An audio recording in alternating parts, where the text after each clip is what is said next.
పట్నం చదువులు చదివి చిన్నబాబు మహాత్ముల్లా మారొచ్చాడనమాట. సరదాలు జల్సాలు మాని దీన జనోద్ధరణ ప్రారంభించాడనమాట. చిత్తం ఆ దిక్కుమాల మంగకి అభయం ఇచ్చేసి ఆ పైన తోటలోని మన గౌరవం పాక దానం ఇచ్చేశాడు. ఆ పాక చుట్టుపక్కలే మన సరుకులు రాకపోకలు జరుగుతున్నాయి. అవునవును, మన వ్యాపారానికి ఇబ్బందే. తొండ ముదిరితే ఊసరవిల్లు అవుతుంది, మంచితనం పెరిగితే మహానుభావుడు అవుతాడు.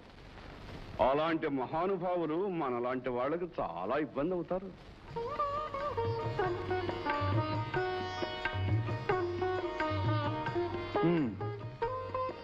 ఈ ఉంగరం ఎందుకు? నేను జ్ఞాపకం ఉండేందుకు.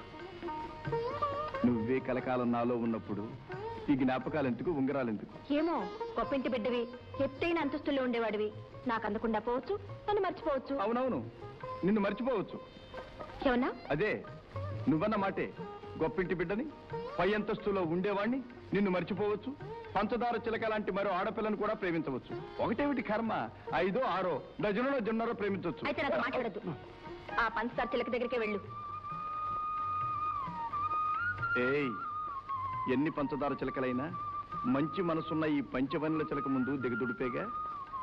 అది సరే గాని నేను చెప్పిన విషయం తాతయ్య గారిని అడిగావా? ఇది మన పెళ్లి విషయమేనా? అబ్బా, అది తప్ప వేరే ఝాస్ ఉండదా నీకు? మరి ఝాస్ ఉంచుకోవాల్సింది అదేగా. మహాప్రభో, పెళ్లి మాట అటుంచు. నేను చెప్పేది ఏటి ఒడిన స్థలం విషయం. నేను పెట్టబోయే స్కూల్కి ఆ స్థలం కావాలి. తాతయ్య గారిని అడగమని చెప్పానా? అరే, అడగలేదు. ఒట్టి మతి మరుపు కాదు, నీ మీద అతి వలపు. వలపు తలపు పెళ్లి పేరెంట్ మాటలా ఉంచి అసలు విషయం చెప్పు. నేను పెట్టబోయే స్కూల్కి ఆ స్థలం కావాలి. చూడు రాత, నువ్వు చేయబోయే మంచి పనికి చేతనైన సాయం చేయటం మనసిచ్చిన వాడిగా కాకపోయినా మనిషిగా నా ధర్మం. మా తాతయ్య సంగతి నేను చూసుకుంటాను. రేపే ఆ స్కూల్ పని ప్రారంభిద్దాం. నిజంగానా? అవును రాత, కష్టం సుఖం కలకాలం పాలు పంచుకోవలసిన వాళ్ళు. ఈ స్కూల్ శ్రమలో కూడా మనం భాగస్వాములం. మధు,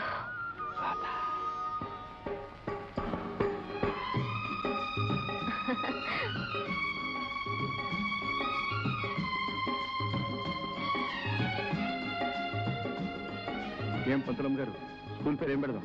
మధు, మీ అమ్మగారి పేరు పెడదాం. భారతి బాల బాలికల పాఠశాల. బాగుంది కదా? మధు, ఎక్కడి నుంచి వస్తున్నావు? అలా ఊళ్ళోకి వెళ్ళి ఉచ్చ నీతి లేని వాళ్ళతో ఊరేగొస్తున్నావా? తాతయ్య గారు, నేను తాతయ్యనని, మంది జమీందారీ వంశమని, పల్లకిలో తిరగడం తప్ప పాదం నేల మోపని పరుగలవాడమని గుర్తుందా నీకు? తాతయ్య గారు, మనిషి బ్రతుక్కి సార్థకత గొప్ప పుట్టు కాదు, 10 మందితోనూ కలిసి బ్రతకటంలోనూ వాళ్ళ కష్ట సుఖాలు పంచుకోవటంలోనూ ఉంది. పల్లకి ఎక్కి తిరగటమేగా తాతయ్య గారు, అవసరమైతే దాన్ని మొయ్యటం కూడా తెలిసి ఉండాలి. మేడల్లో ఉండటమేగా తాతయ్య గారు, కూటికి లేని వాళ్ళ గోడు కూడా గుర్తించగలిగి ఉండాలి. మధు, నాకే ఎదురు చెప్తున్నావా? నాకే నీతి నేర్పు. బాబు గారు తమరు ఆవేశపడకండి. చిన్నబాబుకి అన్నం పుణ్యం తెలియక ఆవేశంలో ఏదో తొందరపడి మాట్లాడాడు అనుకోండి. తమరు అది తప్పుగా తీసుకోకూడదు. చిన్నబాబు, దయచేసి నా మాట విని మీరు లోపలికి వెళ్ళండి. బాబు గారు, మీరు విశ్రాంతి తీసుకోండి. భూషయ్య, వీళ్ళు ఇలాగే ప్రవర్తిస్తే దేవుడు సమర్థించిన, మీరు సమర్థించిన, నేను మాత్రం క్షమించాను. అలాగే బాబు. చిన్నబాబు గారు, ప్రతి ఏడు గోదావరి తల్లి మమ్మల్ని చెప్పిస్తానే ఉంది. మా గుడిసెలు తన పొట్టని పెట్టుకుంటానే ఉంది. నదిలో నీళ్లు పెరిగితే చాలు మా కళ్ళల్లో నీళ్లు కారిపోతాయి. గండి పడిపోవటం, గట్టు తెగిపోవటం, మా గుడిసెలు మొత్తం కొట్టుకుపోవటం మామూలు అయిపోరాది బాపయ్య, మామూలు అయిపోరాది. బాధపడకండి. మధుబాబు గారి సహాయంతో చందాలు వసూలు చేద్దాం. మళ్ళీ కూలిపోయిన పాకలు నిలబెట్టుకోవచ్చు. అదేం లాభం లేదు.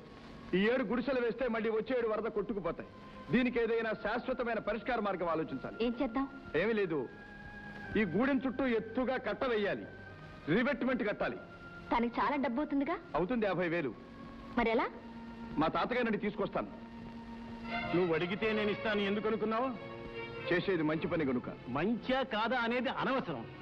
ఆ గూడెం వాళ్ళతో తిరగొద్దని ఎన్నోసార్లు చెప్పాను. వినకుండా వాళ్ళతోనే తిరుగుతున్నావు, వాళ్ళ మంచి చెడును నెత్తిరేసుకుంటున్నావు. ఈ తాతయ్య కంటే, ఈ జమీందారీ కంటే ఆ గర్భదరిద్రం ఎక్కువైతే వెళ్ళు, అక్కడే మా కంపెట్టు.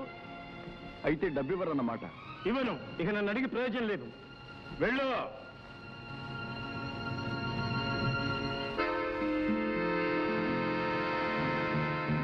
బాబుగారు, చీకట్లో మనం చేసే పని ఇన్నాళ్ళు సాటుగానే ఉంది.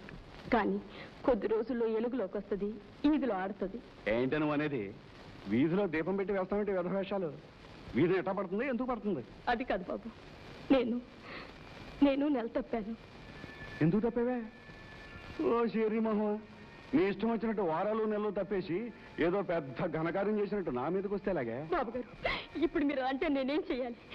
ఎలాగో ఏదో దారి మీరే చూపించాలి బాబు గారు, మీరే చూపించాలి. అవును, మరి నేనే చూపించాలి. ఇదిగో, నేను చెప్పినట్టు వింటే నీకు తార్ రోడ్ లాంటి దారి చూపిస్తానే. ఇలా రా.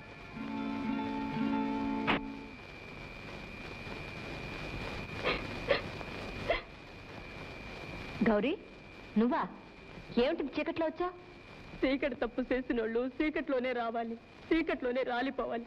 అమ్మగారు, నాకు మందు కావాలి. మందా? దేనికి? ఏం మందు? చేసిన తప్పుని, నా తల రాతని శాశ్వతంగా సరిపేసేందుకు ఇష్టం కావాలి అమ్మగారు. ఏం జరిగింది గౌరీ? అసలు విషయం ఏంటి?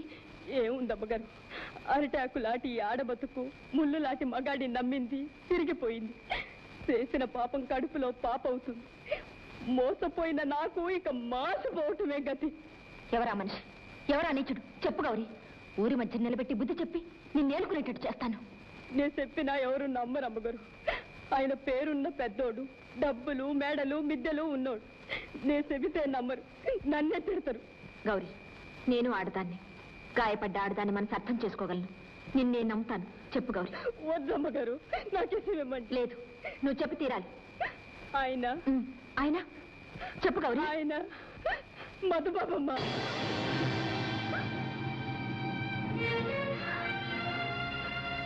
మధుబాబంత నీచుడు కాదు. నాకు తెలుసు అమ్మగారు, మీరు నమ్మరని. పేదోళ్ళ నోటి నుంచి నిజం వచ్చినా అది అబద్ధమే అవుతుంది. చెప్పనన్నాను, చెప్పమన్నారు, చంప దెబ్బ కొట్టారు. మధుబాబు మూలాన నా బతుక్కి తగిలిన దెబ్బ కంటే ఇదేం పెద్ద దెబ్బ కాదులేండి.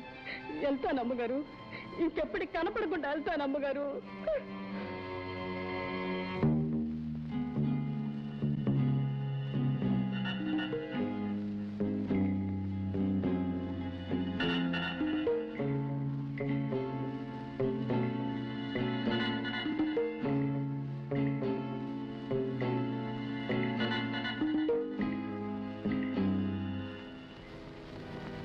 తిరుగుబోతూ తుంటరి అనుకున్నాను గాని చివరకు దొంగ కూడా అయ్యాడన్నమాట.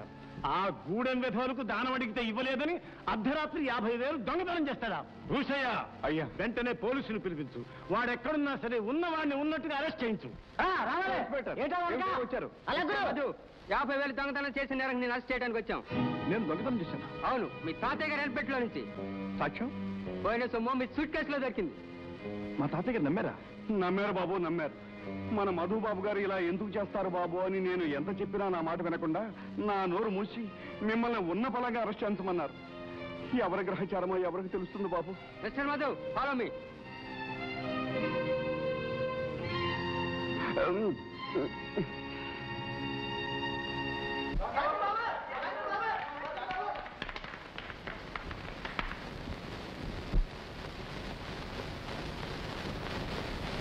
కావాలని పడిందో, కాలుదారి పడిందో, నీటిలో పడింది, రేవులో తేలింది. ప్రాణం ఉందో లేదో చూడండి బాబు. లాభం లేదు, ప్రాణం పోయింది.